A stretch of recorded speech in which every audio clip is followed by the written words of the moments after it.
you don't understand how orgasms work. I promise you I understand how orgasms work. So that's why I'm trying to ask you to... not at the level I do. Now, for his climax, if you will, he is in fight or flight. All right, and it's the antithesis for women. So women have to be in the sympathetic central nervous system, which means they have to be really hyped and excited and all that to get the lubrication, etc. Okay, so parasympathetic and sympathetic have to do with alternating neural systems, basically that control like the difference between fight or flight or at rest. I don't believe anything you just said is correct. Men are not in fight or flight mode when it comes to... Wait, hold on. It is science. It is science. No. It's psychology. It absolutely is. Stress is literally an antithesis to having an erection. Men do not do fight or flight. Yes, they do. You know, survival of the white man. So I love it. I love to see white men doing their thing. No offense, y'all. Wait. Which ex? You don't know any of her exes, number one. I'm just telling you what they were I understand. I'm just saying, number one, you don't know any of her exes. And number two, the guy that lives in Japan you're thinking of is probably MLD, who never Melina's ex. No.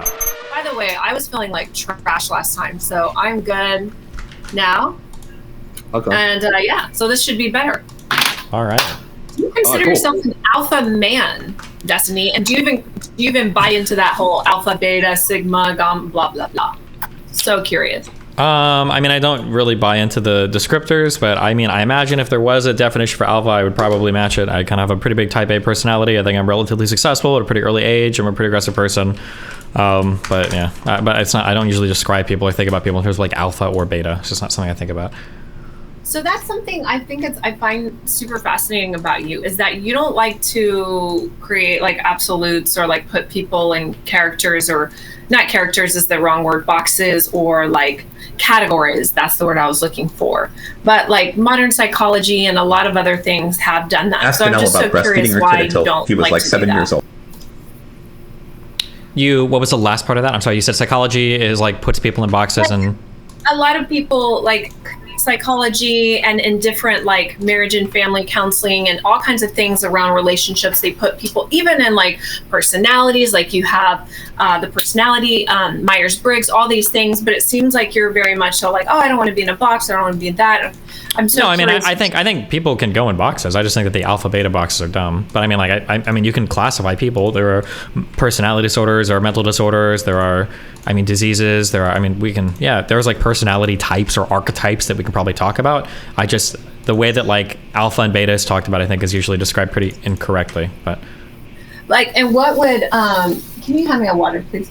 How is it described incorrectly? I'm just curious. I feel like when people talk about masculinity, especially in spaces like these, I feel like masculinity is oftentimes talked about with a lot of like kind of like false bravado or a lot of insecurity. Like if you think that you're the most masculine man because you're screaming the loudest or because you're making the biggest impression in the room because you're so afraid of what everybody else thinks about you, that doesn't come off to me as being very secure or very masculine. Okay. I can actually agree with you on that. I do think that there's a lot of men in the quote red pill world that say they're masculine, but I just think they were losers in high school who never got laid, personally. And I actually do work with a lot of the men in the red pill, so I'm not saying this about all of them, but I think that if you took the platform away from them, like what can they say that they actually have? Like, for instance, you seem like you have some kind of skill that you do or do. I don't know. It's apparently sometimes, yeah. I'm good at screaming at people. Like scream. Okay, so that is your skill set. So you would be one of those people I'm talking about. If we take your platform away, like, what would you want? Oh my gosh. No, do you do something else? Do you have like a trade, or is this your trade? I'm just curious. I mean, I don't know. I do stuff that's going to be peripheral to my stream is stuff that I do. So I think I'm pretty good at research. I think I'm reasonably intelligent. I'm a pretty aggressive personality type. I'm good at like managing teams of people. I mean, it depends. There's going to be a lot of skills I picked up as a result of this job, but everything is going to be right now in service of doing my streaming stuff.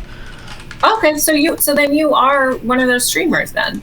Like you're like, this is what you do full time. Yep. I've done for 13 years. Yeah. Wow. That's actually pretty impressive. I like that. So I was watching some of the clips that my team had cut up and posting some with you call her, it's your wife, correct? Is it wife, yeah, Melina? Yeah, I usually call her she instead of it, but yeah. Yeah. My bad. No, you're good. She. So I was watching some of the clips back, and I've been posting a few more and stuff that my team had cut up.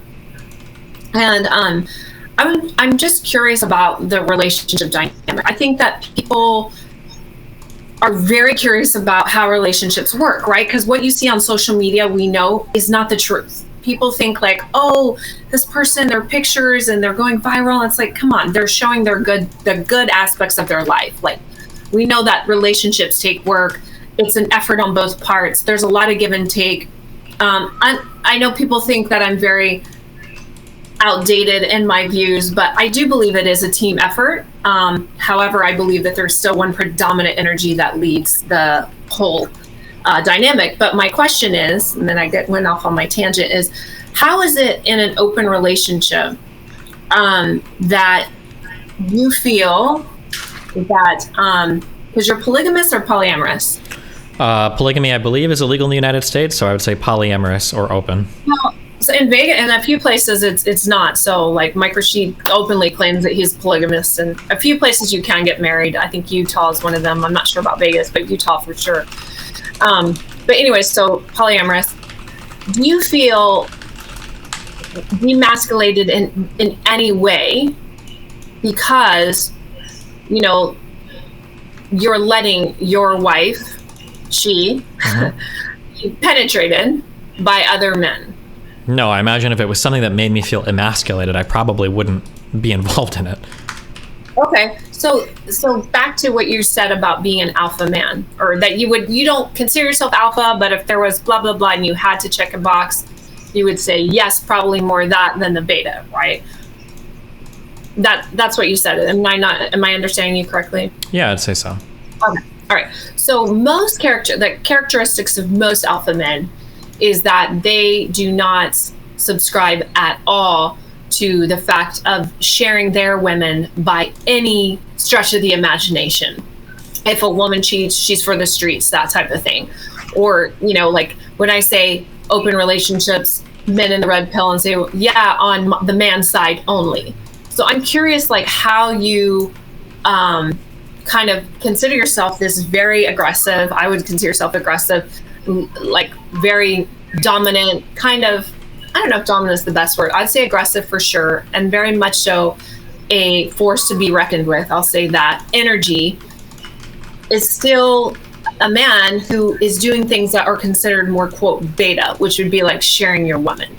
I think that's an interesting concept. I mean, at the end of the day, it's really all a matter of perspective, and it's all a matter of like what masculinity or confidence means to you. Like if you've got a red pill guy that like insists that he needs to be open on his end and closed on the woman's end, and the woman can't even go out or have a male friend, I would consider that guy less masculine than an actual cuckold that like sits by and watches his woman get fucked. Because one of these people is confident, they know what they want, they get exactly what they want, and they're comfortable with the arrangement, and the other guy is so insecure he thinks that if his woman looks at another person that she's going to leave him for another guy. So I mean, like at the end of the day, it's all a matter of perspective. If you think that like being the most masculine is being like the most possessive or jealous of your girl while also trying to f as many women as possible, that could be your definition of masculinity. It just doesn't map on very well to what I would consider a good definition of masculinity. And I think that when you project that into other traits you have, it doesn't map on very well to high confidence as well. But I mean, like that's my take on it. But. Yeah, no, I mean, I think that is definitely an interesting concept about, I want to touch on the male friend thing, because this is a thing that I think there's still so much debate back and forth on, and I'm so curious.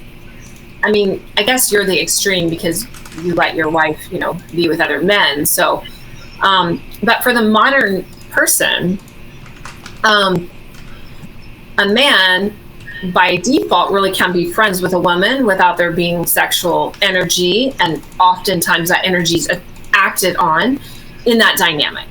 And I think that maybe this is why men in red pill say like they wouldn't let their wife or women have male friends, because like a shoulder to cry on is an eggplant to ride on, like that kind of thinking. So what do you say to that? I know you're the exception, obviously, because your situation is like totally on that end, mine's totally on this end, but we're talking about regular people. Like, I mean, yeah, I mean, if you think that, I guess as long as you're willing to have no female friends, then I guess as long as the relationship is equal, go for it. Okay, so that's the concept right there. I think men are feeling like they're not able to be in that same category as a woman, meaning like they're not equal, because they feel like they can have female friends and then women cannot. Well, if a woman can't have a male friend, how can a male have a female friend?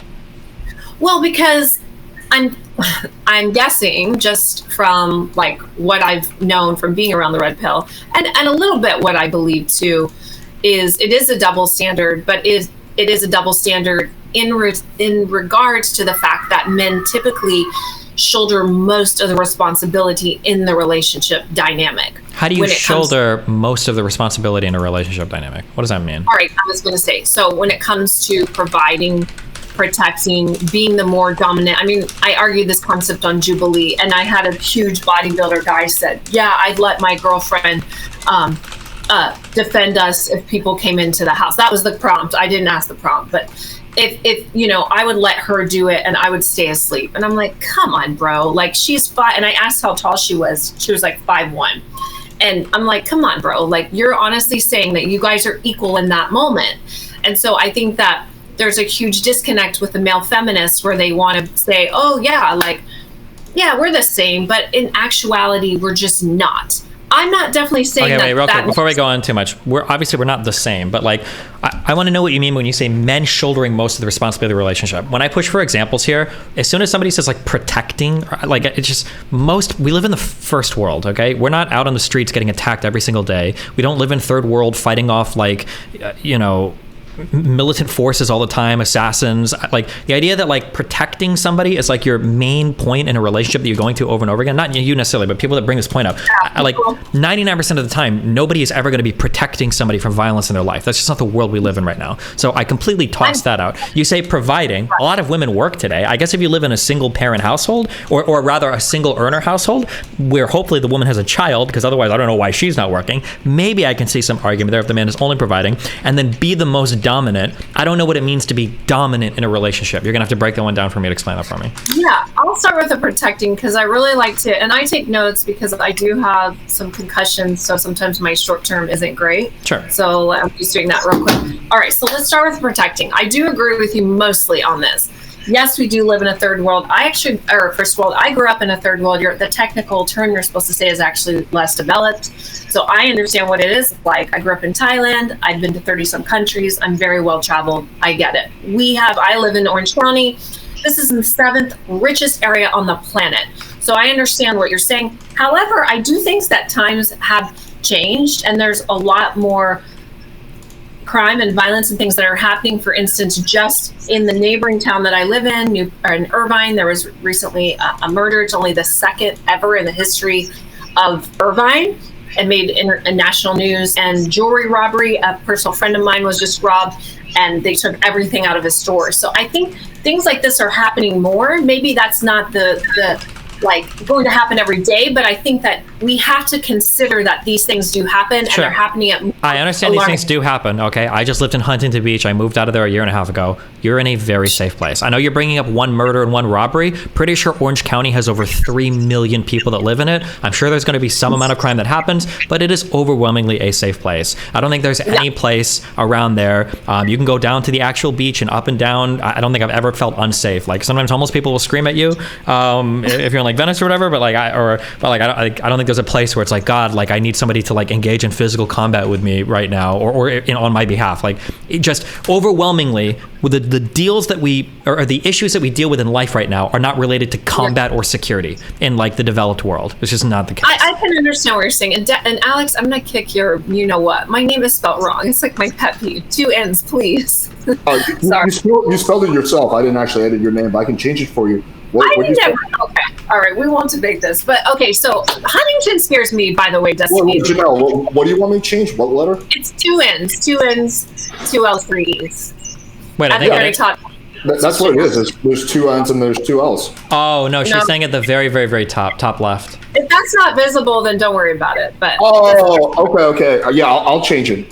Okay, it's all good. But just people have hard enough time finding me with them wanting to cancel me every 5 minutes. But anyway, so Huntington is quite scary, I will say, Destiny, with the KKK being so prominently there. But that's a B-side. You're right. As a general rule of thumb, I think that, yes, that is not something that's happening every single day, but it is something that you still have to think about. When we talk about providing, yes, I do agree that There are two, most families today, there's two people working. And again, let's leave the outliers out, because here in Newport, the wife's probably not working, right? She's at home going to Pilates, buying $12 juices, happy bars, all that stuff she's doing. She's not happy hours. She's not working. But in middle America, regular couples, they probably are working on some level. But I would argue that the brunt of the financial responsibility in most cases lies on the man. Okay. But I don't know. Maybe you have studies that show me otherwise. Simply because, first of all, I'm with you on the wage gap. I do think women are starting to make the same amount of money, and in some cases out earning. But I also believe that as a general rule of thumb, men are still primarily making more in different scenarios. It just depends on what you're referring to. Obviously, in OnlyFans, we talked about this last time, it's not happening. So I think in that regards, it is the man still is just a little bit more, and the woman, like you said, she should be home taking care of the children and nurturing, etc. Mm-hmm. And then the last one, you said being the loudest. What was the last example you said, Destiny? Something about being the loudest, like. I don't know. When you say being dominant, what does it mean to be dominant in a relationship? Without alluding to fighting or combat or assassinations or warfare, like. Yeah, but it's interesting that you bring that up, actually, about thank you very much, Alex, about the dominant and the warfare. I think that we have a huge challenge with, I put this on my threads today, men and women want to be in control of the relationship today.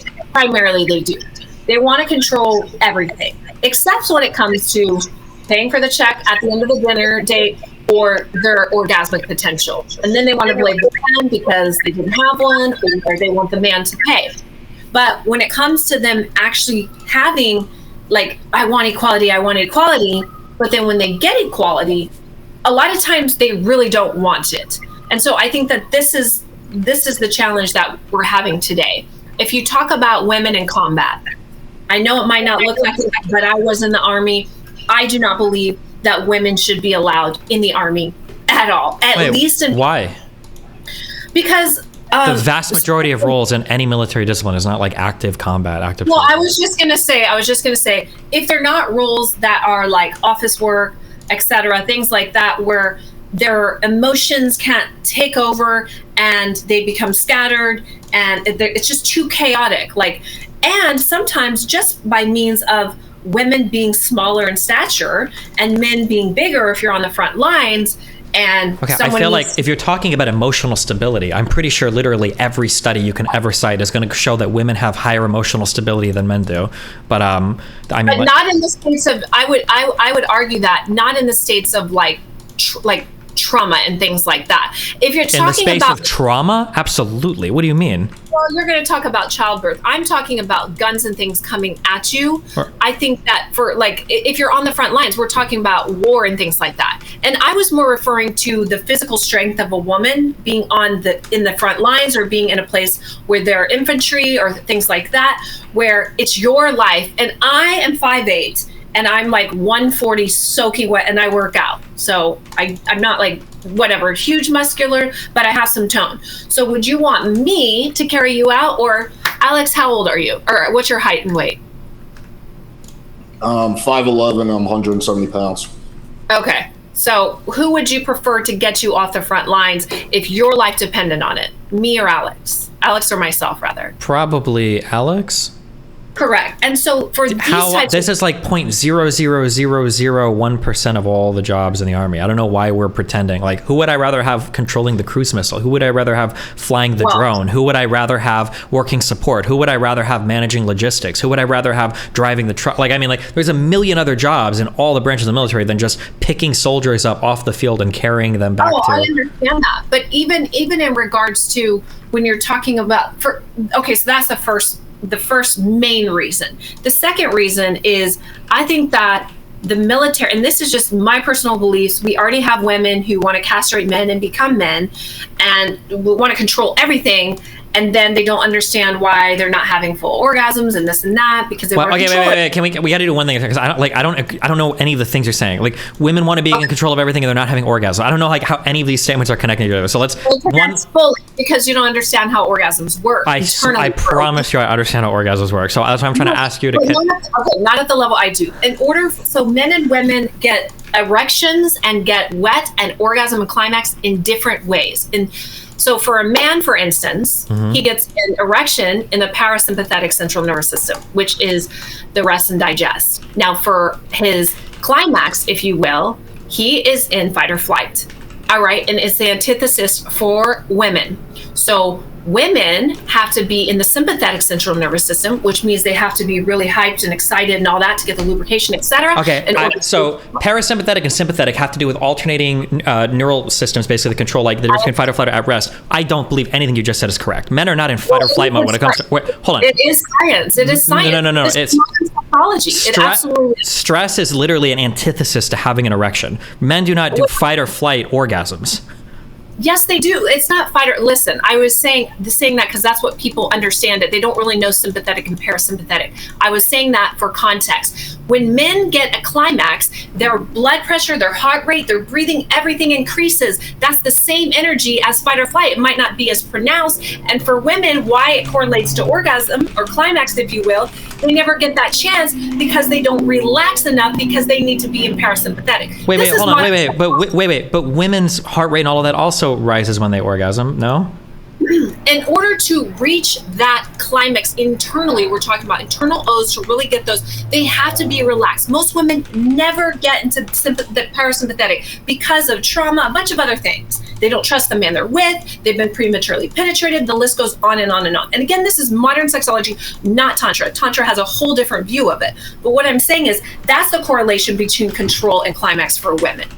Now for men, a lot of times why they're not getting erections is because they're in sympathetic when they get into the area to have sexual relations. I don't know what we can say on here, so I'm trying to nicely. You can say whatever you want, whatever you're good. Okay.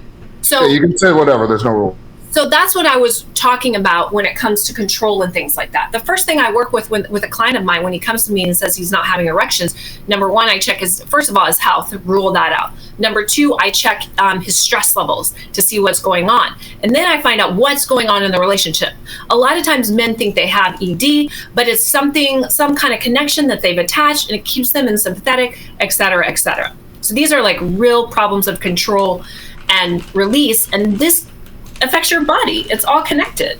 So that's all I was saying about the control and et cetera. I mean, I know we kind of got off track from the main question that we were talking about, which I don't even remember what it was at this point. But I think we were talking about the military and blah, blah, blah, and women being more dominant. That's what it was. You were saying, why are men more dominant? And I was simply saying, because first of all, they're shouldering a little bit more of the responsibility in the relationship dynamic. And on most relationships, this is the case. Of course, there's outliers. There's dads who stay at home and raise children and all that. And I think that stuff can be very damaging for the relationship. As I've seen with my clients, they have to work extra hard to maintain that masculine energy with him and that feminine, because a lot of times men feel demasculized at that point. Now, maybe they like it, like you said, maybe they're a cuck and that gets them off. But for most men, they want to feel like the lion that goes out, brings home the bacon, etc. That's just how men want to feel. It's like testosterone. It's something that runs through their veins, and it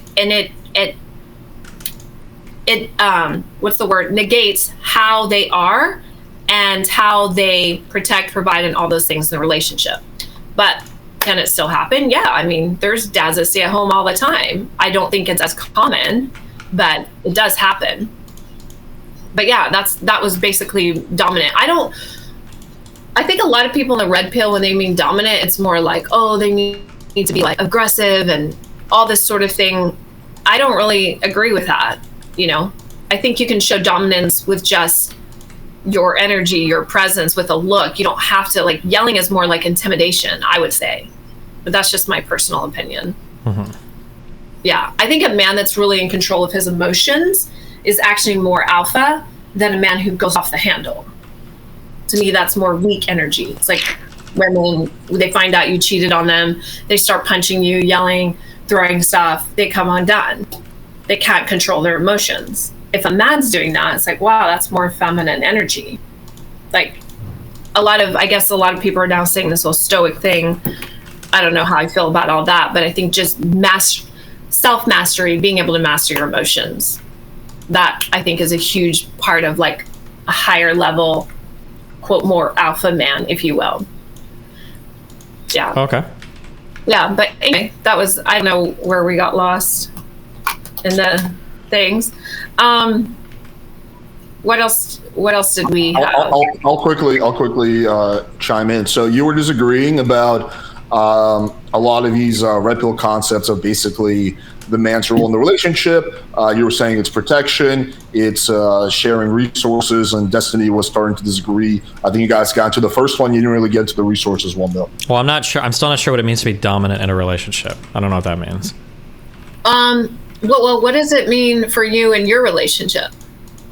My relationships have all been like partnerships. Like if there's important decisions, we're obviously both then having these decisions together. Like I can't just make a decision for my partner and expect that that's going to be like a good like outcome ever. Okay. Yeah.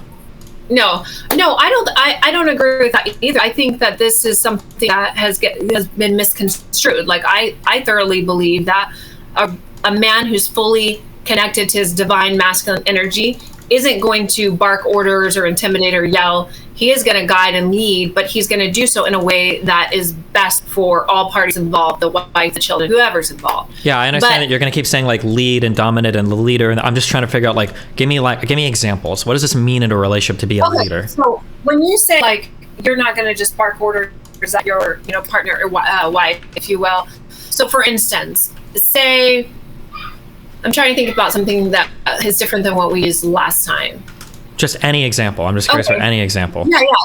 Well, I'm trying to think of one, but a lot of the ones you guys don't have issues with because you're in an open relationship and you have same-sex friends and all that stuff. Even no, it doesn't have to be for me. Just like what is an example that you're going to think of for people that aren't in open relationships? Yeah. Okay. So yeah.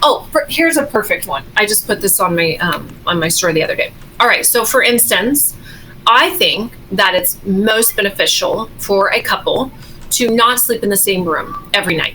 I think that they should have separate bedrooms, and because it helps to really build and keep that sexual attraction alive, for a few reasons I won't get into because it's going to be over the audience's head, but it's kind of like keeping that sexual polarity and that tension really strong. So okay, wait, real quick. Let's say that I agree with that, which I don't, but let's say that I do agree with that. How does this male leadership in a relationship? Well, I'm going to tell you right now. Say, for instance, I'm saying, okay, we're going to go look at a house today, right? And I'm the man and you're the woman. We'll just play this for fun. Sure.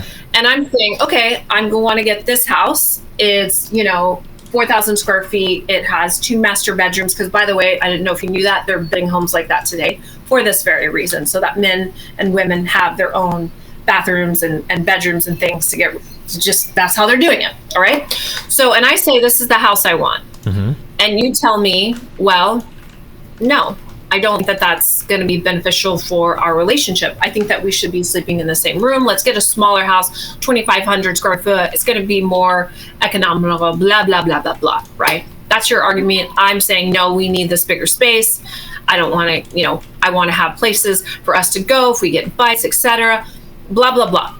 So in the end, who wins? Who makes that decision? I think we call that a deal breaker. That's going to be, you either agree on it, like hold on, wait. If you're a man and you're talking to a woman, or if you're a woman talking to a man, you're like, we need to sleep separate because I think that's better. And the other person's like, okay, well, I want to sleep with my significant other. That's probably a deal breaker for the relationship. Or somebody's going to end up making a compromise that is probably not going to work in the long run. Okay, well, I was using a example of like people being in a relationship and then they go to buy a house. So this would be something they've already been in and then they go. But you could do it with any decision. I guess my point is no, that way, don't. It's not about just any decision. It's so important. This is why I need an example. I've been in a lot of relationships, but I feel like people talk theory a lot when it comes to these. And I want to know, like, as somebody that's actually dated people. These situations. Okay, yeah, but so somebody that was like, they dated somebody and they were like, oh, I'm so happy to move in and like live together. And the man was like, sorry, babe, we're sleeping in separate beds. And she was like, oh, okay. Or different scenario where they were like in a house that was small and then they were like, no, I want to branch off. I want to get a bigger house. I want you to have your room. Yes, I'm telling you scenarios of things that I've worked with my clients on, and like how they worked through these, how they were able to like navigate, like, what are we going to do? Are we moving the mom in? All these types of things. Another thing could be moving your mother-in-law in. This is just a basic example. I was trying to give you an extreme one. Okay. And you say, the wife says, I want my mother-in-law. Okay. And I'll be wifey, you be husband now. And you say, hell no, I can't stand your mother-in-law, which happens. A lot of people do not like their parents, their significant other's parents. Yep. And then then you're saying, I'm not effing you if mother-in-law moves in. And then she says, well, I guess we won't be having any relationships then, sexual relations. So like, who makes the final decision in these types of scenarios? This is, I know you sit down and weigh it, but in the end, someone has to make that decision. No, they don't. In the end, you have to figure out, you've got to negotiate and compromise to figure out what the decision is going to be. Because again, like, do you believe in deal breakers? Do you think deal breakers can exist in relationships? I do believe in deal breakers, but I believe that most of the time, in a perfect world like yours, Destiny, most people have sorted out their deal breakers before, but when you get to the reality of things, that is not what happens when people get married, or if they don't believe in marriage, long-term committed relationship. These little things pop up all the time. Yeah, but usually when they pop up, you have to negotiate and compromise with each other. Very rarely is it going to be like a person just saying, like, this is what we're going to do, deal with it. I think in a perfect relationship, so that is how it goes down. But I'm saying, like, real relationships. I mean, this is why marriage is a coin toss today, right? You don't know if it's going to work. And then the second one is less than that. And then the third one is like almost obsolete that it's going to work. Well, so yeah, but when you say real relationship, this is what I'm talking about. I don't think you're describing a real relationship. I think a real relationship is going to be two people talking to each other and trying to figure out a compromise for how things work. I don't think real relationships work where one party's like, oh, we're doing this, get used to it. Like that relationship is destined for failure. I'm not saying that, but I'm saying you would talk about it. You would go back and forth. Yeah. But my whole point is, like, in the end, something has to be done. A decision has to be made. And how do we compromise my aging mother moving in? And you're saying hell no to mom-in-law moving in. Like, how do we fix this? These are the types of things where I think, yes, you work out your differences. Yes, you find common ground, obviously. But in the end, one person has to make a decision. Just like when I was in the military, someone made a decision on what we were doing that day. If my drill sergeants didn't come to work, and then their sergeants and their colonels and all these people higher up didn't come to work and just said, you guys figure it out, you privates and private first class figure it out, nothing would have ever gotten done. I think that's the point. Yeah, but that's different. No, that's different. You don't need consent from privates if you're a colonel or general or whatever to give orders, right? No, but a relationship, because in the military you can't leave, right? You're locked in there. In a relationship, it's different. If one person is dictating everything to their partner, the other partner's probably like, this sucks, I don't want to be in this relationship, I'm just going to bounce. No, I am with you on that, Destiny, 100%. I am not for red pill and I do like the word subservient, because to me, it's a very, it's a big thing for a woman to give up some control to a worthy man. I don't think there's a lot of worthy men out there to take that lead. But I don't like the subservient culture that's like, oh, she sits in the house and cleans for me, and I come home and she makes me a sandwich and I tell her do that. Like that, I do not F with that at all. And I know that's really big in red pill, but I am still saying that at some point in time, there has to be, and I think this is the thing that we're never probably going to agree on, is there's one person who has an elevated level of responsibility, who's the more, quote, dominant energy, meaning, here's a perfect example, Destiny. I have people who come to my retreat all the time, all walks of life, all over the world, right? Couples come, some of them married, some of them committed, some of them just newly. Even if they come same sex, I will always say, all right, listen, in the work we're doing, the 5 days, there's going to be a ton of activities, and we do masculine and feminine energy. And I'm not telling you that you have to pick a gender or whatever, but you have to pick someone who has the more dominant energy in the relationship. You guys decide, I'm not doing it. By default, always and forever, one person will say it's him or it's her, even if it's two men or two women, because they kind of know who takes the lead in the relationship, because this is just about the laws of sexual polarity, the laws of nature. There's always a balance and equilibrium for everything, from day, night, hot, cold, sun, moon, yin, yang, et cetera, et cetera. So I think that's the thing that I feel like we're probably never going to see eye to eye on, where you feel like, oh, it's equal and we just make, and in a perfect world, sure. But we're not equal, really, in the end. Someone has to shoulder more responsibility. Too much is given, much is required. When you say more responsibility, I mean, like, different people have, in a real relationship, different people have different responsibility over different domains. Like, if I were to say who has more responsibility in a household, in a traditional household, mom or dad, I don't know. In some ways, the dad has ultimate responsibility because he's making the income that allows the house to survive. In another way, the mom has ultimate responsibility because she's literally managing the health and safety of the children, which is the most important thing, arguably, in a family. The damn house, like, clean and functioning and paying all that stuff. So it's hard to say, like, who has more responsibility. I feel like in most relationships, what's happening is responsibility is divvied up based on what each side is agreeing to do, and that's how it works. It's not like there's, like, one dominant force. Like, the mom is probably making the decision, for instance, on extracurricular activities for the children more than the dad is. The dad is probably making decisions based on, like, work and income and hours more than the mom is, maybe, right? But it's not like one person is going to be, like, in charge of everything and, like, the dominating force. Like, there might be, at the end of the day, if somebody doesn't feel strongly on something, where the wife is like, okay, listen, like, you say we should move, I don't know if we should move, but at the end of the day, I trust your guidance, and I'll leave the decision to you. Maybe there might be some decisions like that, but overwhelmingly, I think most decisions are going to come down to, like, both sides, like, negotiating with each other and figuring out what they feel is, like, the best for both sides. Very rarely is there going to be somebody, like, doing the ultimatum. Like what you said earlier about, like, well, if your mom moves in here, I'm not going to have sex with you anymore. That sounds like the worst type of relationship negotiating. I'm just saying that this stuff happens, though. There's women who withhold sex from men all the time, Destiny. Yeah, that's really bad. That's a bad thing. I'm not saying it's good. I do. And I'm saying it's bad. I understand. Yeah. Yeah, I do not advocate for that. In fact, I think that there should be clauses in marriage contracts that says that if a woman goes more than 90 days without sleeping with her husband, unless it's for surgery or childbirth or like feminine cycle, that like his responsibilities are now null and void, and they can get it. Like, I believe. Why? What? I believe it because it's not fair that men are not being able to have sex when they are sitting there, like you said, probably, again, we're saying, like, not the outliers, probably paying majority of the bills, managing the whole option of the household stuff that the wife would do. And then he's doing all that, going to work, buying the house, the cars, all this stuff, putting the braces on the kids, college, all that stuff. It's very expensive to have a kid. You have one, you know. And then the wife just says, nope, not having sex for whatever reason. Sure, but we don't know why they're not having sex. Like, there might be reasons why. Well, I just said the reasons that could be either health. It could be having a child. Might be. Maybe your husband's being an asshole. You just, like, don't feel like sleeping with him because he's being a jerk. Maybe you got into a big fight. Like. But that's a great point, Destiny. But maybe the wife is being an asshole, and the husband doesn't feel like going to work that day to pay for the mortgage and the car. No, but the husband has hold on. The husband has a responsibility to the company that he pays bills to.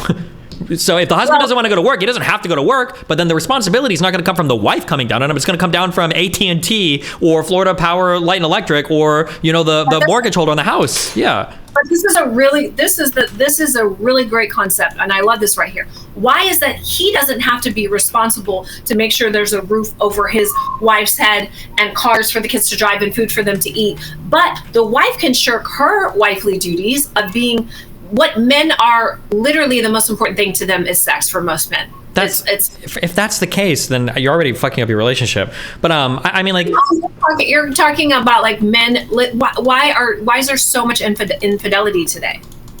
I don't know if there's more infidelity today than there has been historically. I'm not even sure if that's true. The studies are showing that the amount of sex that married couples are having is not very much, and that the number one reason for divorce is infidelity. So we know it's happening. I don't know. So firstly, that's not the number one reason for divorce, because it is in the studies that I've seen. It goes between that and financial reasons, but typically they're hand in hand. I've seen some studies that showed that it was money, and others that it was infidelity. So I've looked on many studies and I've seen both. They're neck and neck. But even if it's top second, it doesn't matter. It's one of the top 3 reasons for divorce is infidelity or financial challenges. But my whole point is, why is it okay that the husband can shirk his responsibilities as the man, but the wife doesn't have to keep her responsibilities to give her body? Hold on. Okay. the husband can shirk whatever responsibilities he wants to. The consequences are going to be not paying the bills and getting in trouble for it. The wife can shirk whatever responsibility she wants to. The consequence might be the relationship ends, or whatever obligation she has, she might lose. If it's not taking care of her kids, it's losing your kids to child protective services. Like, for on the wife's part or the husband's part? I guess if the wife doesn't take care of the kids and they start starving or they don't have clothes, then it'd be CPS, it would take the kids away. Or if she's got bills and she's not paying them, then she would lose her cell phone or whatever. But that was hubby's fault. He didn't want to go to work. He was mad at wifey. He didn't go to work. He didn't want to pay the bills. He didn't want to pay for the phone or the car. So wifey, is supposed to be taking care of household, which means keeping the house clean, grocery shopping, lunches, schools, et cetera, and providing for her husband's needs. What is the main need of a husband is sex. We know that. That's one of the top needs that a man needs. He doesn't need anything else. A woman needs to You don't have an obligation to somebody's body, or you don't have a right. Have an obligation to pay the rent. That's how hold on. He does have an obligation. The obligation is not to the wife, though. He doesn't have an obligation to the wife to work. He's got an obligation to the landlord.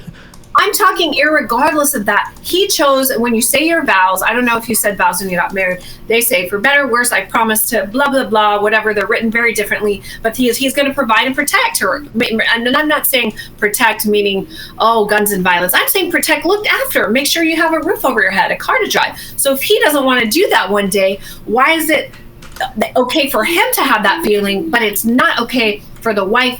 Like, you're just saying it's okay for he can have that feeling if he wants. He can sell the house or move out or do that if he wants to. He's got the right to do that. She can't force him to stay in the house if he wants to leave. But they're going to be homeless and she should stay with him, but he doesn't get sex for 6 months. He doesn't have to be homeless. He can sell the house and move into something smaller if he wants to. What do you mean? Are you asking why people can't be freeloaders in society? I don't know how that relates to relationships. No. I'm just saying that if he chooses not to shirk his responsibilities, not go to work because he gets mad, like women do this to men. No, hold on. You're comparing two dissimilar things. One is a responsibility to an external loner, right? That's not the responsibility of your wife, and you're comparing that to the responsibilities a wife has to a relationship. If a wife wants to fail in every part of the relationship, she has the right to do so, just like a husband. The husband's responsibility to work is not to the wife, it's to the person that owns the house or owns the loans that he's paying off on. Irregardless of his credit score tanking, I'm talking about the responsibility he takes to protect and provide, and I'm not talking about protect guns, protect and make sure that his wife and children, his seed, are safe. They're in a house, that they have food to eat, that they have a car to drive. Yeah, he doesn't have an obligation to any of that. If he's like, I want to move to a smaller house, he has the right to do that. I'm not even saying like a smaller house. I'm not even saying that. I'm just saying that he says, I don't want to do this because you said you're not having sex with me until you let my mom move in. And sometimes that could go on for 6 months, 9 months. So then he says, okay, great, you're doing that. I'm not going to work for 6 or 9 months. So then we just go back and forth. I'm saying, why is it okay for him to shirk his, but wifey can't say, you know what? I'm not having sex with you, and that's okay for her to do that. Like, I don't think that should be allowed. Like, okay. I mean, like I've already explained it. Like, if the husband wants to divorce the wife, he can, but the husband can't. The husband can't like avoid work responsibilities because of a problem with his wife. Well, he can if he wants to, and then his credit will tank. I'm not talking about his obligations to the power company, the gas company, and his renters or the mortgage. I'm saying his responsibilities as a man to protect and provide for him, his wife, and his seed. Like, this is something that he has to do, irregardless if he feels like it, irregardless if wifey is not sleeping with him or giving him handy J's or BJ's. Like, he still has to do these things. And okay. I don't think that that's fair. I disagree. I don't think a husband is obligated to work for his wife, especially if she's like failing to live up to her standards. But that's my point. Then we're agreed. I'm saying then grounds for divorce are there. If she's not meeting her wifely duties, then if he wants to leave for that reason, she should Then he can leave. He's fine. He can leave. Then there's no problem there. The contract should be null and void at this problem if a wife goes more than 90 days without providing for his sexual needs. That's a need too. Sure, and if he wants to divorce at that point, I'm pretty sure he can divorce. That's fine. Yeah, I didn't read the comment. Can you read that, Alex? It was long. Yeah, I would just throw this for the chat and I want to share it. The three biggest relationship tips I would give my younger self are, number one, screen very carefully from the start for a woman who's very compatible with you and is looking for the same thing as you. 2, always be honest and never jeopardize your partner's trust. 3, learn empathy and how you can see things from the other person's perspective. That will definitely minimize fights. Good communication and sex is most of it. Okay, yeah, that was a lot, but that's very good. Thank you for that, Alex. I appreciate that. No, I mean, I think we do agree in some respects on that. I don't condone women who don't provide for their husbands or long-term relationship man's sexual needs, but yet expect the man to provide for them housing, food, $12 juices, yeah, $10,000. I think we would agree with that. If your wife's not doing shit for you, then you should probably just break up with her. I don't know why you would continue to do shit for her.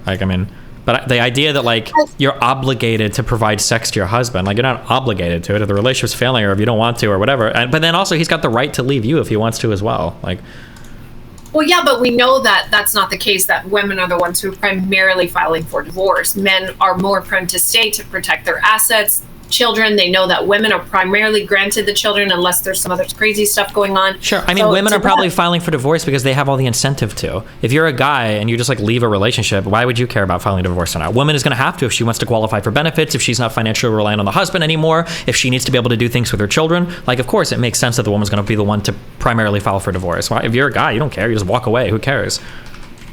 But I'm saying that women are the ones to initiate it. Men will stay because they want to protect their resources. They want to make sure they get to see their kids. Because hold on, if you want to see your kids, you can go do the kid thing in court. If you want to protect your resources, that's not a good reason to not get divorced. Is because it's what a lot of men do today. Trust me, because it's sticky in divorce. Like I know from the highest profile, some of my clients who are some of the best professional athletes in the world, and just regular clients who make a ton of money. It takes a long time to go through divorce, to undo all that stuff and to see who gets what. And it's just a lot. And so a lot of men will stay in it and then they'll just step out and cheat or have arrangements with other women, hence OnlyFans culture and all the stuff that happens with that. So men are just like, I'll just stay, deal with it. Where women are like, no, like you said, I want to get my check, I want to get this, etc. And so they're the ones who ultimately will file. Like, yeah, I agree with you on that, but I just think that it's a double standard. I think that's the word I was looking for. It's a huge double standard, and not in the men's favor in regards to the lack of sexual attention that's being given to the men, but yet the women want the $30,000 wedding. The average wedding costs around $20,000-$30,000, and that's in regular income, not talking about higher income brackets. So what is that? That's your fault. If you're dumb enough to get a $20,000-$30,000 wedding, then that's on you. I don't know how it plays into double standards at all. Like, I'm just saying that women are expecting a lot when it comes to wedding and being provided for. I think plenty of women would be happy with a nice, happy guy that they don't have to have a $20,000-$30,000 wedding. Also, isn't the custom that isn't it the bride's parents that pay for the wedding anyway? Isn't that the customary thing? I think that's pretty outdated now. Okay, then I would say it's outdated for a woman to expect a $30,000 wedding. I don't think that is the norm. I think it is too, but from what studies are showing, it's pretty expensive now today. And this is, you have social media. People want to keep up. Oh, I saw her have this wedding and this. And I'm just saying the expectations of a man to come up with coin, obviously, and do all these things, but then yet his sexual needs are put on the back burner. I don't think that's right. And that's my only thing. It's like, why are we looking out for men? If men are taking care of a woman and giving her a dream wedding, a house, a car, $12 juices, Pilates classes, Lululemon yoga pants, red bottom heels, all that stuff that women want today, nails, lashes, all that stuff takes money. You're talking about Miami women. The average woman is not looking for nails and money and all this. Like, you're talking about a crazy out there lifestyle. I think most people are generally happy. Like, if you're not having sex with your husband, it's probably because something isn't working. I think most women probably want to have sex pretty regularly with their husbands. I think that's something most women want. That's something most women in relationships want, even outside of marriage. I think most of the time, unless things like childbirth comes in, and that changes the dynamic. And that's typically when couples start seeing the changes because her hormones shift. She's more concerned now about her kid. She puts her kid in front of her husband, and then her husband's needs go to the wayside, as she should take care of her kid. Absolutely. I'm not saying to neglect your child in any way, shape, or form. I think that a lot of what happens post-childbirth isn't necessarily hormones. I think it's probably the wear and tear and the tiredness of dealing with a child. Because now you've got like a new thing that's crying, you've got to wake up. I think it's an excuse. I breastfed my son around the clock every hour until very uncomfortable, until 3.5 years old. And I went to school full time, and I worked and saw my clients as I was building my practice. And I still had an active sex life with my boyfriend. So I think it's an excuse. Women use pregnancy as an excuse to sit on the couch and get fat, eat for two. Then when the baby comes out, they're like, I can't have sex. It's like, come on. It's an excuse. Yes, there are instances, Destiny, when there are extreme things that happen, colicky babies, things like that. Yeah, it happens. But women are very resilient creatures, obviously. We give our yonis expand this much for a head, and then we come back in 4 weeks, you're ready to go again. At least I was. So I just think that women like to use a lot of excuses for bad behavior, but then they hold men to a really high standard of, you have all this bad behavior, but it's like, hold on, like, if we want to keep things balanced here and equal, let's keep it equal. You should be, like postpartum, once she's healed and all that stuff, like she should be back to work. And that means back to work, I'm not talking about in the workplace. I'm saying fulfilling her husband's sexual needs. Like he has needs too. Shouldn't just all go into the child. And I think this is a huge problem. Or when I talk to my clients, they say the moment they saw the relationship decline was after the first kid, second kid, third kid, like over. Then the women blow up. And you want to talk about middle America women? Yeah, they blow up for reals, blow up. The husband's lucky if the wife goes to get her nails done. Like he's like, please go get your nails done. Like clean up a little bit. So I want to F you. I don't know. Might be harsh, but I think if we had the harsh reality, we might be able to change some things. Okay. Yeah, but anyway, great. I feel like this has been a great conversation. I appreciate the good. Well, you guys already finished? I feel like we're just getting started. What are some other disagreements you have with Destiny? I don't know Destiny that much. I feel like I like him better this time, probably because I'm feeling better. You can use him as an avatar for his wife. I believe they believe mostly similar things. I don't like Melina. Man, I was watching some of the things today. No, I don't like her. That's a bad thing to say. I don't like how she portrays herself. But just talk about the things you disagree with Melina on, and Destiny can give his perspective. When she was saying, okay, so this is one of the ones that I just posted recently, and she was saying, oh yeah, the personality matters the most. And here's the thing. I do agree there was a lot of things I was like, well, I really do agree with Melina on some of these things. But then the other stuff she would attach to, I was like, dude, you just like crumbled that. Because she was saying like, yeah, I'm not with Destiny because a lot of people were saying, oh yeah, you're just with him because he has a YouTube channel and he makes a lot of money. I don't know if that's true. It's none of my business. I don't really care. But if it is, congratulations, Destiny. Survival of the white man. So I love it. I love to see white men doing their thing. No offense, y'all. Being that I'm not white. But so she was saying, oh yeah, if you had been poor and not had a channel, just someone with 100 subs, that you wouldn't have they were saying, Melina, you wouldn't have talked with him, you wouldn't have effed with him if he wasn't Destiny, this gamer person, larger than life personality who makes a ton of money and is famous on YouTube. And she said, that's not true. And they were like, cap, bro. Like, and at this time, Destiny, I thought you were a girl. I really did. I'm sorry, no disrespect, I did. I didn't know who you were. And I was like, come on, dude, like. And then she said, no, I'm with him because I like his personality. He has a great personality and I care about that. And then I simply said, bro, come on, personality is great, but if he doesn't have any money to provide for you, provide maybe a house, you don't have a car, you're homeless, are you still going to stay with him? Hold on, you're changing up so much right now. You do this weird hyperbole thing. There's a huge difference between I want to be with a millionaire versus I want to be with a guy that makes it so we're not homeless. Well, I wasn't saying a millionaire. They were just saying, listen, if he didn't have money. Sure, but like just because, if a woman says, I don't think I would date a guy who we couldn't afford a place together, that doesn't make her a gold digger. I mean, she's going after guys just for money. I think that's a fair baseline to have for a relationship. But she wasn't even saying that. She was saying, yeah, like this person, and I was like, bro, like it's nice that you like personalities. I think that's important too, that you have to have shared values, multiple intimacy, mutual trust and respect, and sexual polarity of all, most important. And she was saying like, no, like I don't care if he didn't have any money, I would still be with him. And I was like, Cap, come on, bro. Like some of the stuff she was saying, I was like, God, I agree with you, but then you totally just undermined it. Do you think it might be more of a reflection of your personal belief system and you being incapable of seeing how other people could see relationships rather than hers?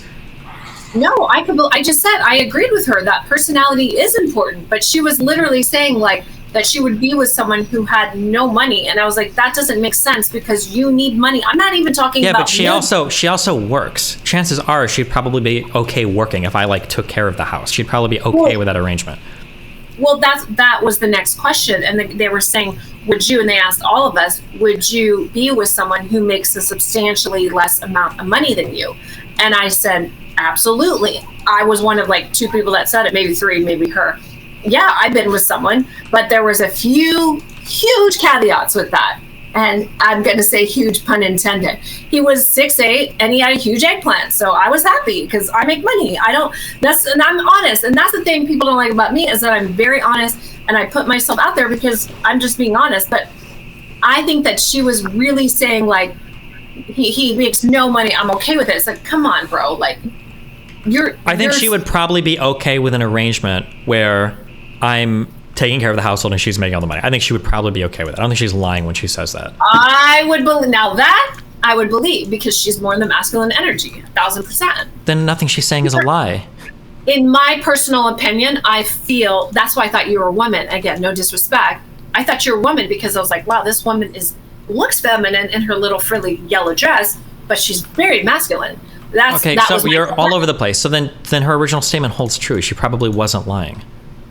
With which original statement? That she probably would be okay being with me if we were just if she was earning all the money and I was like a stay-at-home, like taking care of the house person. We'd probably need a kid or something, but no, and that part I can agree. And yeah, you guys would probably have a very nice kid. But I was saying that I did not agree with her when she said she wasn't with you for your money. I was like, come on. Okay, if she was with me for my money, no offense to me, but like we've been in LA, we've been around the world. There are way richer guys that she could upgrade from me to. Well, I mean, from what I heard, and I don't know, this is super messy, I don't know, but there was like a bunch of drama with her ex, who I actually personally know, she was with before you, and they were kind of saying, yeah, that's why she left him, because he was not as successful as you. Hold on, wait. Which ex? Or maybe I didn't understand it correctly, but they were, his name is, I can't think of his name, he lives in Japan. You don't know any of her exes, number one. I'm just telling you what they were saying. I understand. I'm just saying, number one, you don't know any of her exes. And number two, the guy that lives in Japan you're thinking of is probably MLD, who is never Melina's ex. No, that is not. Okay. So that was a whole nother just lie that they were spreading about her. And then I talked with him and he said there was a lot of stuff that was going on.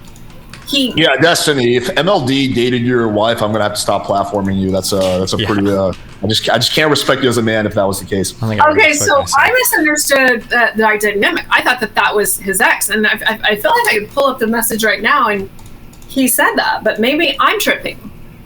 But yes. He might have said it because he talks a lot of random shit, but no, they've never dated before. No. They've never dated. So what was the connection then with them? They've just been on shows before, and she kind of like lit him up, and he hates her, and he's upset and ass mad about her now. But they've never dated before. They never dated. So what the audience was saying was they were making it sound like they were a thing, and then she upgraded from. They said her previous boyfriend were a huge upgrade, and she left him for you. Sure, so, she dated another guy, and then she eventually left him, and then we started dating. That's true. But like, if we're gonna say, what? Was he less successful and less handsome than you? He was probably less successful, yeah, but he was also like probably like 12 years younger than me, right? Okay. So yeah, I mean, it's not like a knock on him, right? But I'm also probably more compatible with Melina than he was. But also, this is a person she started dating when she was 18. Right, so I like the idea that relationship is going to last forever. Number one, but number two, let's buy into the total red pill thing, and let's say that she saw me and she was like, okay, Destiny's more clouded, he's more wealthy than my boyfriend. I'm just going to go ahead and upgrade to Destiny. Why is it that as soon as we moved to LA, like, why didn't she just upgrade to somebody even more wealthy? She could absolutely find somebody more wealthy than I am and more clouded than I am, 1,000,000%. But I will say, to answer that question, and no disrespect to Melina, because she seems cute. I mean, I don't know. She seems cute and flirty and feminine, and in some respects. But when you look at her, before she starts talking, but isn't the pool in LA, like, I know because I live not far from there, the pool in LA for viable, wealthy men, it's like pretty small, and a lot of women, a lot of models, a lot of influencers and chicks are trying to go for that very small percent of men who I don't know, I assume you're in the 1%. Without getting like too crazy into things, like Melina has banged like A-list Hollywood actors, and the pool in LA of people whose body isn't, not to knock on anybody, isn't like 70% plastic is very, very, very small. I think that Melina, for as much as people want to shit on her, I think she would do very, very, very well in literally any dating market in any part of the world. I don't think that Melina would go to, as a 24, 25-year-old Swedish 5'5", athletic, beautiful woman, is going to go to LA and be like, oh my God, I can't compete with all these 27-year-old women working at Starbucks trying to make it as actresses that all have too many lip fillers. I don't think that would ever be a problem with her. So no, I disagree. If she wanted to upgrade, if Melina wanted, I would say this 100% confidence, if Melina wanted to upgrade from me to a more popular, more successful, more wealthy, either mainstream actor or YouTuber, she absolutely could do it in a heartbeat. 1,000,000%.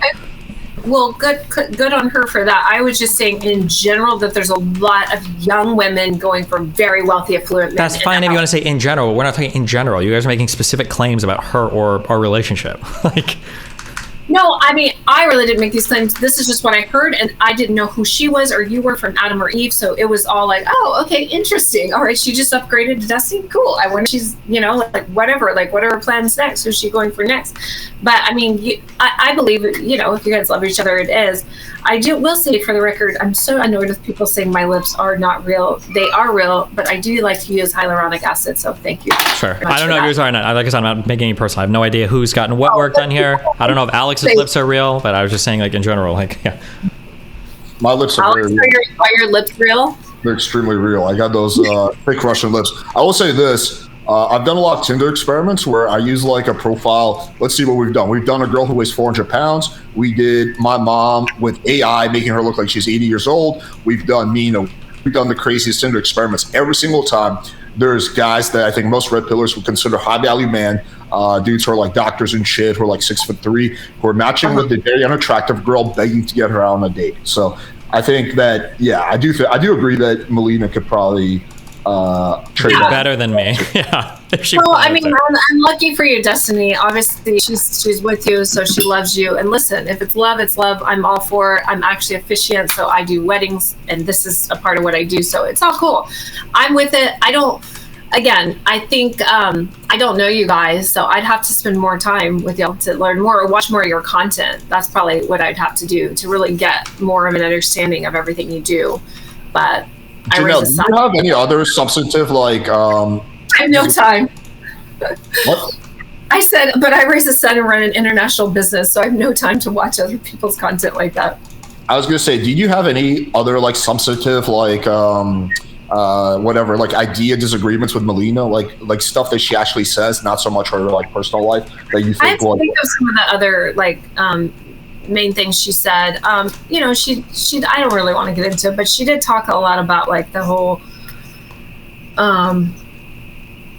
what is it that men aren't, or women are more logical than men, and men are more emotional than women, and stuff that I just think is like purely not factual at all. But I think that I think Destiny and Melina are perfect for each other, simply because they both have a very like fluid view of like relationships and gender and life and open and this and that. And so I think for them that works really well. And I love to see people that match each other and their polarities like sync.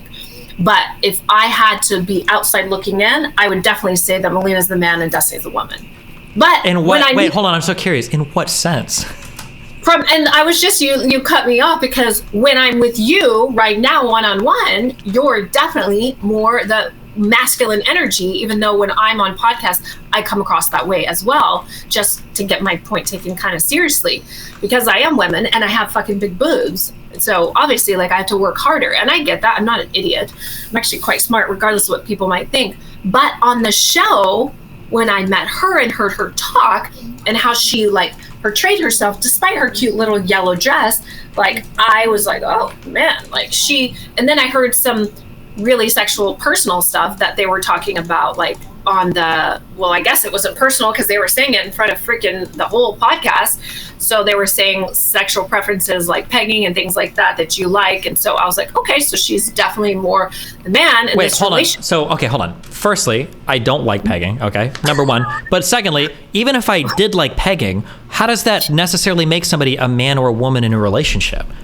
Because it's definitely like when you talk about dominant and submissive, if you know like anything about the real BDS world, not 50 Shades of Grey, all that is BS, but real, like the whole being submissive and taken and that whole dominant feeling and this thing that very successful men like, to be taken and to feel like they're small and more feminine and less in control.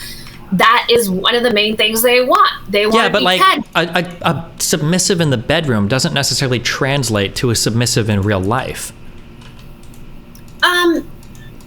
Yes and no. Yes and no. I agree with you on that. Yes. Okay, let me push harder because I feel like every single thing you say about sex is insane, okay? For the few women I know that have done like escort work or whatever, most of the ones that talk about the guys that do actual cuckolding or actual pegging or whatever, surprisingly, and this is counterintuitive for me because I would have expected it to be the other way, they tell me that most of these men are usually incredibly successful, incredibly like type A alpha people when it comes to their work, their profession, the amount of money they make and every other sense. And if you saw these guys in real life, these are like the type A people that are like wildly successful. I was in the industry for 10 years before I did this. And then these are the guys that like behind the scenes like want to do like the hardcore like cuckoldry or the crazy BDSM submissive stuff. PDCs, all of that. Trust me, I know. And you're right. They are very dominant and very successful in life. Correct. Most of the time that is correct.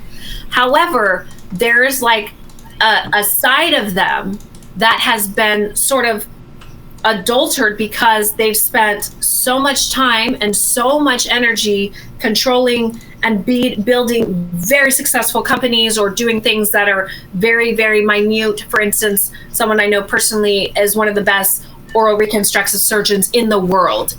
He does Doctors Without Borders, he repairs cleft palates, etc., and he enjoys this type of stuff. I won't put his stuff out there too much. So yes, but when you see him, you're right. He drives a Maserati, he's very successful, blah, blah, blah. But then he has this other side. With that being said, that like desire that's so innate inside of them to be taken, to be ravished in a way that's typically done with this man consuming a woman, it does shift the polarity. And in that moment, you're right, they do become more feminine. And that's the only reason when I heard this, which I don't know why people are saying those things about you, and I'm so sorry that they were doing that.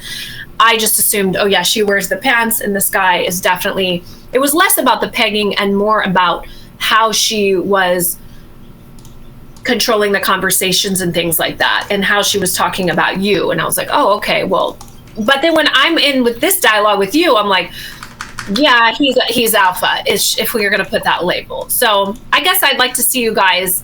This would be interesting if we had you and Melina and me and a master teacher that I work with on, who's like ex-NFL player. Like, I think that would be an interesting like debate. I would like to see you guys in tandem and how that polarity dynamic works. Because I've only seen you guys separately, you know? And it's just totally different. Oh, okay. It's like, do they even know each other? I know. This is what I'm saying. Like, do these people, like, he doesn't like pegging, and apparently she was like, everyone was saying that, and I thought she was kind of co-signing that, but maybe I was. Well, because it's probably something that she enjoys doing. But this is one of the reasons why we have open relationships, right? Is that like there might be different things that we have sexual appetites for that other people can fulfill that that either she or I can't, right? So if she's really into pegging people, I'm probably never going to be into that, but she can find some other guy that is. Yeah, and I mean, like I said, if that works for y'all, like, I am very happy because I want to see people really happy and like not fake superficial relationships, real ones. And it sounds like you guys have found like that perfect match. Just make sure you get your prostate checked every year. You want to. Yeah, despite what people are saying on the internet, which the internet's a wild place. I mean, people say some wild stuff about me too. All right, let me pose this question to Destiny. Destiny, what are like you've been doing a shitload of red pill debates. I feel like you're extremely caught up on the topic. What are like the biggest disagreements you have with the big red pill channels? Like, what are the biggest things you disagree with Myron about? Like everything. Like I think men and women are more similar to each other than different. I think that the way that they set up relationship dynamics are incredibly adversarial. They always make them sound like if somebody's winning, somebody's losing. Yeah, the idea that women are only after like resources and looks, and they're hypergamous and they're going to upgrade constantly, and alpha fucks and beta bucks and like all this shit. Like I don't know. I disagree with almost all of that. Yeah, I agree with most of What is the last thing that he said? I'm just taking alpha bucks, beta bucks. So it's the idea that in a relationship, like if there's a marriage, the beta guy's paying for all her shit, but she's not sleeping with him. She's sleeping with some like 25-year-old bad boy. Is that correct? Yes.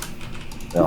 Oh, that the wife is sleeping? Yeah, that like the wife is not respecting. So there might be like a rich dude and he's married to the girl, but she's not fucking him. He's secretly cheating on him, fucking the 25-year-old pool boy. I do agree with that. I agree with that quite, like, at least around here. Maybe not middle America, but around these parts, yes. Like, the cougar game is real. They called me Mama Mel for a reason. Okay. Like, especially out in OC, I think it's the land of the MILFs out here. These women have a lot of money. And I'm not referring to myself. I'm talking about a lot of money in this, like, Newport Coast, all this area, yeah.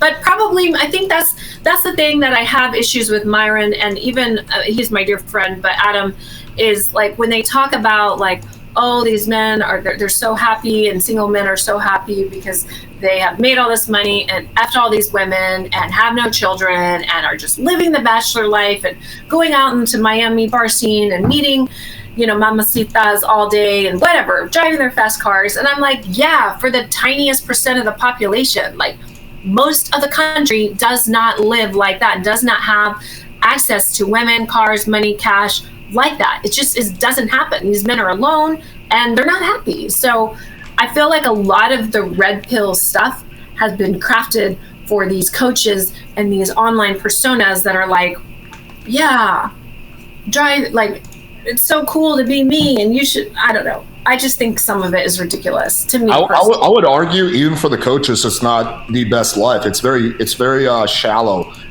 I don't feel like it's like fulfilling on the inside. Like, it's all superficial stuff. It's like car, you know, status symbol, boat, you know, hot chick. It's fine. I've slept with a lot of random girls, but I do find being in a relationship that's happy and loving is more fulfilling. And focusing on something other than materialistic things makes me happier. Like just buying a bunch of shit and sleeping with random girls that I don't really like. So I would argue that it's not even that great for the coach. Yeah. So, I mean, these are the things, and I feel it is detrimental to put this out there on social media like that and have these young, impressionable, like Fresh and Fit's audience, I think is younger personally. I mean, every time I've been on the show, it didn't do really anything for me. I get a bunch of stupid DMs that I didn't answer. I have gotten some clients from men who actually have money and can invest in my retreats and programs, etc. But for the most part, I think it's a very young audience, and I think it's a disservice to them. Not the stuff about getting your credit right and working on your body and going to the gym and disciplining. That stuff's great, obviously. But the other stuff, like, you know, that you have to be, you know, F all these women, you can only do this, and you have to, like, you know, create this lifestyle, and only then will you be happy. And it's like, I think if you really sat down and took this, and this is stuff I did agree with Melina on, that all the superficial stuff is bullshit. Like, I do agree with her on that. Like, if you took all that stuff away from these people and really sat them down and was like, are you happy? I think most of them would say a solid no. That's just my personal, you know, thoughts, but who am I? So you were talking about how you kind of agree with the alpha fucks, beta bucks. Do you say you agree with it just for a small percentage of MILFs, or do you think that's a general rule? I think that if women had access to young, hot men that are around this area, like, that are, you know, same thing, like in LA, everyone's trying, I don't live in LA, but it's close enough. Everyone's trying to make a buck and pay their overpriced rent, right? So I think that they're looking for a paycheck, you know, and I think that if women had accessibility to men like is out here in LA and OC and stuff like that, that it would probably be more predominant. Like, they do have access to those men through Instagram. They have an Instagram profile, and she's semi-attractive. There's young guys sliding in her DMs saying, "Oh my God, you're so hot." So the access is there with technology. Most of the affairs that women have, though, if you look at the research, is emotional. Now it is moving over into physical, but because before the stats usually were more pointed that men were stepping out more physically and having sex versus women were having emotional affairs. And that is still the case, but it's very quickly shifting. Obviously, as we know, 304 culture, it's so cool to F around and to do all this stuff, whatever. So I do think that, yeah, you're right. There is access to that. I don't know. I haven't done the stats on like what's really going on in middle America, but I do feel like women are obviously, it's hypergamy. Am I saying that right? Hypergamy, right? Uh-huh. Women are typically looking for the best man to provide for them. Now, does that mean that they're necessarily always in love with him? I don't know. But I would say probably 50-50 no. They have love for them, for giving them a good life and giving them kids that are going to be taken care of. But really, they're looking to get pounded by, Chad or whatever. Or is it Tyrone? Tyrone, not Chad. Sorry. Well, Tyrone is the black version of Chad, basically. But yeah. Destiny, you have any thoughts on that? I thought those were the same. I thought Chad was the more nerdy and Tyrone was like the... No, it's the both really good looking dudes. One of them is white, one of them, there's fucking Chang is the Asian one. I don't know. They have all this weird shit. But anyway, let's let Destiny respond. I mean, I don't agree with any of that, but I don't even know where I'm supposed to start. Well, just start wherever you think. I think when women are looking for relationships, I think they're generally looking for people that are relatively stable, are relatively clean, can like obviously provide some extent of like good life and everything. Like I don't think I think once you're past like your early 20s of like being a dipshit, which like women and men are, I think you're generally looking for these traits in a relationship more than just like the Chad bad boy that's gonna f you into the bed. Yeah, but I think a lot of times women are not getting their sexual needs met, especially if they've gone older and more someone who's definitely more like older and has more money. A lot of times if the woman's younger, there's an imbalance in like sex drive. Even blue pill, all that stuff only does so much. So I think that often, this is just what I've seen personally. So I don't know about the rest of the world, that a lot of these women out here, they're already provided for, they already have kids, they're already good to go. But then they're out, looking to get that whatever, or even if it isn't just ass, looking to feel like they're being swept away in that excitement because stable guy is boring and he's providing for them. I'm not saying all the time. I'm saying I do think that this is a new agenda that we're seeing that's happening. And I think this is why people get so frustrated with relationships today. It's like the guy's providing for them, but they're sleeping with someone else, or they're seeking, something different, something more exciting. I don't know. I think it's you do have to take into consideration that America is very big and there's a lot of outliers, and then there's kind of the general consensus of the Midwest, the South, and things like that, where things are quite different than they are in Miami and California. Yeah, that's right? True. Let me ask this question, guys. I think unless you want to respond with something, Destiny. No, I disagree with everything. I don't even know. I'm good. Well, let me ask this question because I think it's going to actually kick off the discussion. In terms of being attracted to women, what percent would you give looks, money, and game? And I'm not asking for a specific percentage. I know it's hard. Just a ballpark. Like, how important do you think are looks? How important do you think is money? And how important is game out of 100%? Like, for example, for me, I would probably give looks 40%, game 50%, and money 10%, right? That's kind of my breakdown. So what is your breakdown?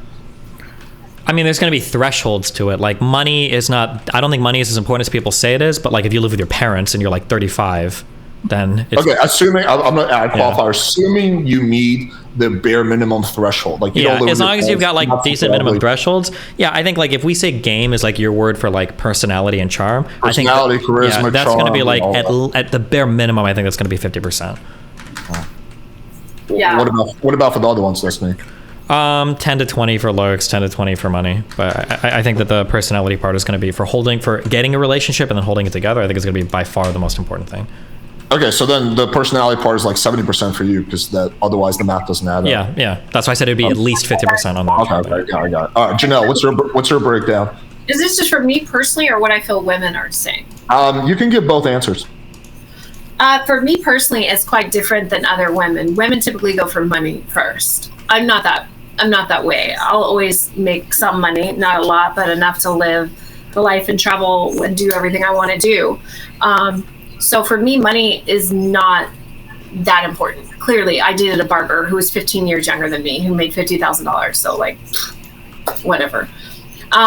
So money is going to be probably least, but it's still important. So I would say looks is going to be a main thing because I believe that sexual polarity fades the quickest, and that's the biggest deciphering factor whether a relationship's going to work. So looks is going to be huge, but also personality. And then the last little chunk would be money. So I'd say like maybe like 75%, split that up. Half would be looks and personality, and the last would be money, 25. Money is the least. 35% looks, 35% personality. And, 40% looks, 40% personality, and 20% money. Is that correct? Something along that. Yeah, your math's better than mine. For women, I think it's the antithesis today. I feel like money is the main thing, is huge. I think looks is pretty close thereafter, and then I think personality is last. Okay, yeah. I think me and Destiny would both hardcore disagree with you on that. Yeah. I mean, the debate seems to be like kind of nearing up, so I feel like I can get involved a little bit. But I would disagree with that. I've been doing coaching for 5 years. I've coached. I've never coached someone who's poor because they can't afford my coaching, but I've coached middle class. I've coached really rich guys, like super rich guys, like dudes who have millions and millions of dollars. And I have now found any kind of correlation between money and being successful with women. Now, what money can get you is sugar babies, right? You can get yourself a sugar baby with money, but typically those relationships are unfulfilling for most guys. Like they typically want to have a real relationship. But when it comes to getting a real relationship, I find money to be, if you meet the threshold, it is important to meet the threshold. If you live with your parents, that's going to be a huge disadvantage. But if you're like going from middle class to upper middle class, from upper middle class to rich, the advantage is like very minuscule. Looks and game will make a huge advantage. Yeah, if you go like if you're kind of fat and you lose weight, that will be a big advantage. If you're skinny and you put on muscle, that'll be a big advantage. Right? If you have a receding hairline like me, get hair transplant, that will help. And of course, if you improve your personality, improve your game, that will help. But the money part, I think, is the least important for the vast majority of women. Oh, but yeah, I definitely disagree with you on that. Let's get into it another time for sure. Why? But yeah, for sure. Since we're nearing the end, but I definitely think we could do a whole debate on that one. Dustin, you have any thoughts on that? I mean, I agree. I think that the personality type is going to let, like, that's why you see people like Zerka, who doesn't really have money, kind of Clotter maybe, like he can clean shop because he's got a really good personality for getting laid. And it's why you've got a lot of wealthy people that are like alone, don't really know what to do with their life. A lot of them like, bro, I'll see guys post on Insta forums. This all the time. There are guys that will post on Insta forums that are like 6'2", like attractive guys that are like, I just can't get women. And they're like blaming their looks or their money. And it's like, bro, your personality is probably just dog shit. Yeah. No, I'm agreeing with you guys on that, but I'm saying what women want. Women are looking, they want a personality, yeah, but more importantly, they want to know that they're going to be provided for and their lifestyle is going to be met and that their children are going to be provided for. Yeah, but you can do that with like a decent income. You don't have to have like a 6-figure guy or a millionaire to do that. All right, Destiny, tell me if you agree or disagree with this. For me personally, I've been poor, semi-poor, like not real poor, but semi-poor, and I've been like top 5%. My dating results did not change at all when I got way more money. In fact, I would say they went down because I have less time to pick up girls because I'm working more. Would you say, now clout is different, but taking clout aside, like how much of an impact do you think your money, just money, not clout, has made on your dating career? I mean, for me, that's going to be really hard to disaggregate. Like I dated through high school and obviously I had a kid before I was ever a streamer, but But I mean, like, when it comes to measuring my life now, like, I do a lot better now than I used to before. I'm sure, like, clout and money definitely helps, but, like, I'm also a way better... I think clout helps. I don't know how much money helps. Yeah, maybe. But, like, I'm also, like, I'm 34 now compared to being a 20-year-old, like, lanky, geeky fucking loser. I mean, like, I was decent when I was in high school, but, like, my people skills and everything are a million times better now, too. So, I mean, it's going to be hard to figure that out, but, like... Yeah, I don't know. I think it'd be dishonest for me to try to answer that. I don't think to try to figure that out would be really, really difficult. I did okay in high school. Like I said, like for me, money has been just like not at all like significantly beneficial. Maybe like a 10% difference between being like broke and being top 5%, but not a significant difference. Sure. At all. Like putting on muscle made way more of a difference. Learning game made way more of a difference. Sure. Learning to slow down my speech made more of a difference. Meditation and learning not to be anxious made more of a difference. So yeah, for me, it's been like just, I wish money played a bigger role because I have a good amount of money now. It just doesn't. Yeah. Well, good. I'm glad that you're meditating. I approve this message. Okay, well, anyway, we can get to like to the Maldives. You'll love it. We do meditation every morning. Oh, okay. I'm not bad into it, but yeah, 5 minutes a day, I'm down. Let's just go into closing thoughts then, because it seems like you guys kind of. I have to pee. Is what I have to do. Those are my closing thoughts. No, I just want to say thank you guys for. Destiny, for taking time out of your very, very filled schedule of streaming and debating. I think we had some great debates tonight, so I appreciate your energy. And Alex for hosting and moderating and just spelling my name wrong. I still love you though, but I'll fix it. And yeah, no, I appreciate you both. Thank you so much. All right, thanks, Jennelle. Take it easy. Yeah. All right, Destiny, you got any closing thoughts or anything you want to comment on? I feel like we probably disagree on literally every single possible topic. I'm like 55% sure that I think her entire business is probably built around scamming people, around the misinformation she spreads around these topics. So yeah, we probably literally disagree on literally every single possible thing. But yeah. Oh yeah, well that is a pretty strong claim. You do have to. That is a very strong claim. You can check my websites. I have two of them, and there's hundreds of reviews from real life people. I've worked with some. Yeah, definitely. Why do you say was that a joke? Or do you everything she said about like sex sounds like the worst advice or worst takes I've ever heard around, especially for someone that's supposed to be like a tantric sex coach. Like I don't know, it's just kind of wild to me. But this is science. It's modern sexology. Again, I think this is for another debate. But yeah, you can definitely check my work. I wouldn't be around if I was scamming people, obviously. So I work with way too many people all over the world for that to happen. Some very influential people at that. So, but yeah, sorry you feel that way, but it's all good. It's not for everyone. And the modern man, the average man who's not in control and doesn't know how to master sexual energy will probably think that. But yeah, I get it. I'll remember that the next time I have a fight or flight orgasm. Okay. Look at that, though, my dear. That's interesting. I'm going to name it that. I wrote down in my notes. I want to touch on this. If you gotta go pee, Jennelle, just feel free. Yeah, I do. I gotta go. But are you guys you're still going, or what's happening? I'm just gonna talk to my chat for like 10, 15 minutes. All right, cool. Do I just exit out of here? Yeah, you can just exit out. Okay. Enjoy your fight or flight, and I'll see you on the next one. All right, take it easy, Jennelle. Damn, dude, you fucking saved your strongest claim for like the very end. Well, I mean, it's just based on everything she said. Like I think she read some Tony Robbins, found a way to scam people sexually, and then yeah, like every single thing she said regarding sex is like the worst takes I've ever heard in my entire fucking life about anything. So yeah, I don't know. Yeah, and when it comes to relationships, I was actually talking a lot to the chat. I do much more agree with like what you were saying about relationships. I've like using my parents as an example. My parents were married for 25 years. They got divorced, blah, blah. But the biggest issue they had in their relationship was that my dad would always tell my mom what to do. He'd be like, do this. He kind of took that red pill approach. Yeah. And all that happened, my mom would just slowly build resentment, like a little bit of resentment. She went along with it because she's like very kind of like nice and sweet, but she built resentment, and it got to a point where that resentment started spilling over, and then she walked away, right? And the biggest issue that she had was that she just didn't like being told what to do. I think people in general outside the bedroom don't like being told what to do. And so I think the reason my dad is like now in a much healthier relationship is he kind of learned from his mistakes. He's like more like chill about it. But I think the only real way to deal with this is number one is find a partner who's very compatible with you, so you don't have that many disagreements in the first place, and someone who's looking for the same thing as you. Like if your girlfriend is looking to have a kid and you just want to like chill out, like that you're not gonna like fucking like manosphere your way into like getting her to do what you want. Yeah. You need someone who has similar goals as you.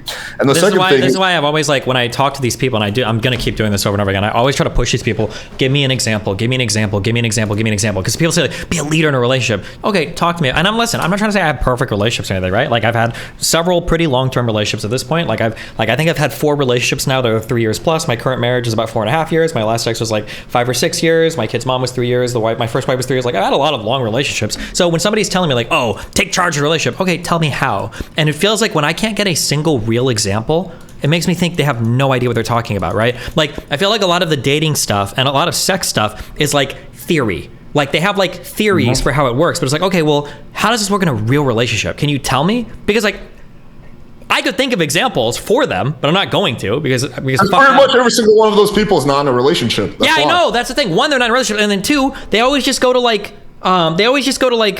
combat.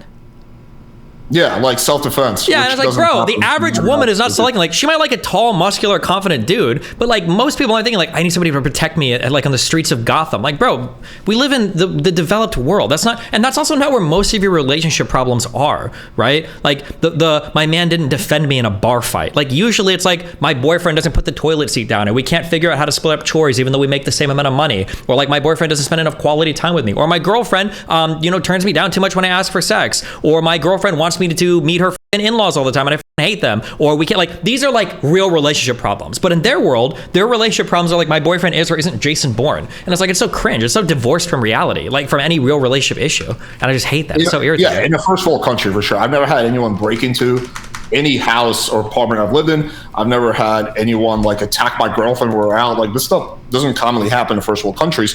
Also, if you live like in Miami, where like, you know, all of us live, like, well, actually, you've never seen my building, but you've seen the Fresh and Fit building. No one's breaking in there. Yeah. You know, they got security on the front desk. Like, that's just not happening. It's yeah, just like not there was one realistic. time with my kid's mom where we thought somebody broke into the garage in the back.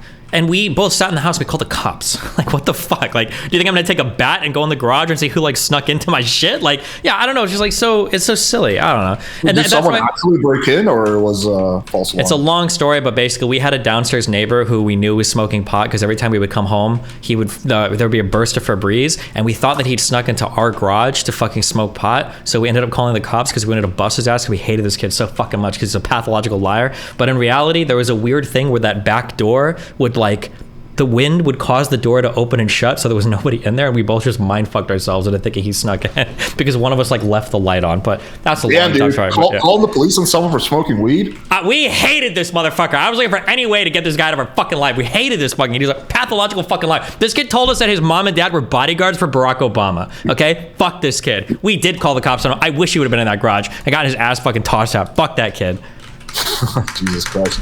But I feel like the whole sex thing is also, I don't know, you can tell me, but this is an issue I've never had. I'm not trying to brag, but it's legitimately an issue I've never had of my girlfriend not wanting to fuck me. Like, every single relationship I've been in, I'm on my 5th relationship right now, 5th serious relationship. The girl wants to fuck as much, if not more than me. It's just...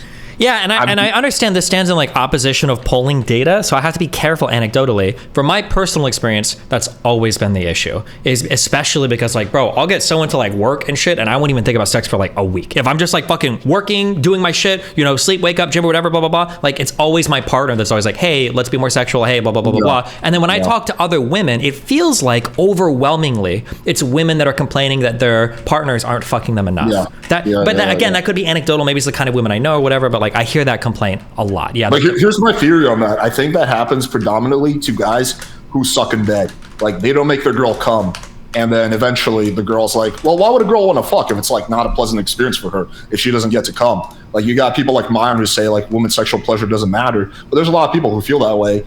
And like, yeah, like she's not going to be eager to fuck you if she never gets to come. And it's like an average experience for her at best. It's only something that's good for you. But if you can make your girl come a few times, like, she's obviously going to be trying to fuck you.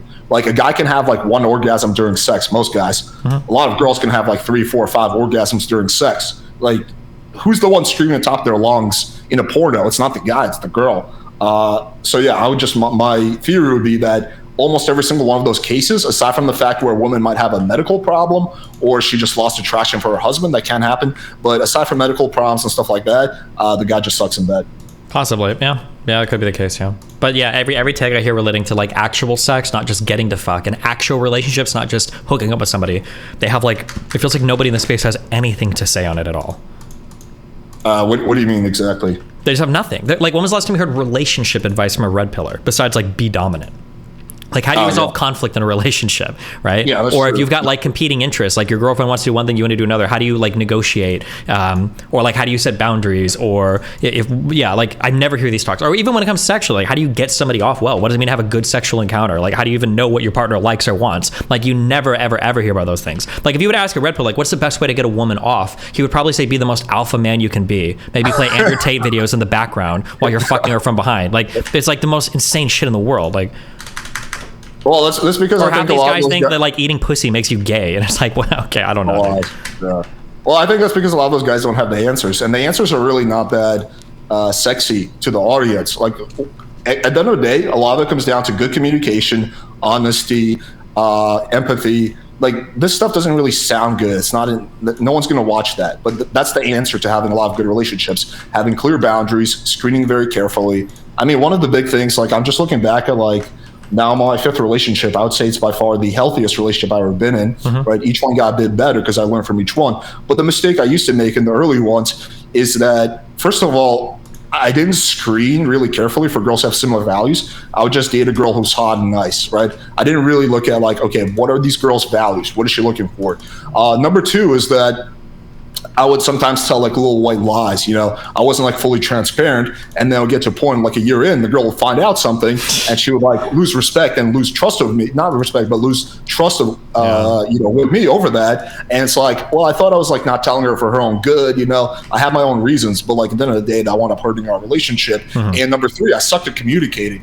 Like if something bothered me, I would just kind of mumble and just like forget about it unless it like really pissed me off, because I just hated fighting. Or on the other hand, if you know, when my girlfriend was pissed off about something, instead of doing what I would do now, which is be like, hey, I can tell this is bothering you, like what's going on, I would just kind of like move on, and then you'd have resentment build. Yeah. So that's the kind of stuff that makes you successful in a relationship, but it's not like really that sexy. Yeah, I agree. Yeah. Cool. Oh man, anything else in your mind? Yeah, I don't know. I feel like every time she opened her mouth, it was like to say like 7 different wild things that I couldn't even. I didn't even know where to start. Yeah. As far as red pillars go, she's definitely one of the more reasonable one. You think so? Yeah, dude. Okay. She doesn't believe in all the crazy red pill crap. Okay. Well. Like at least she agrees that sex is important. Yeah, as long as you're activating the sympathetic and the parasympathetic nervous system, I guess. Yeah. See you next time, bucko.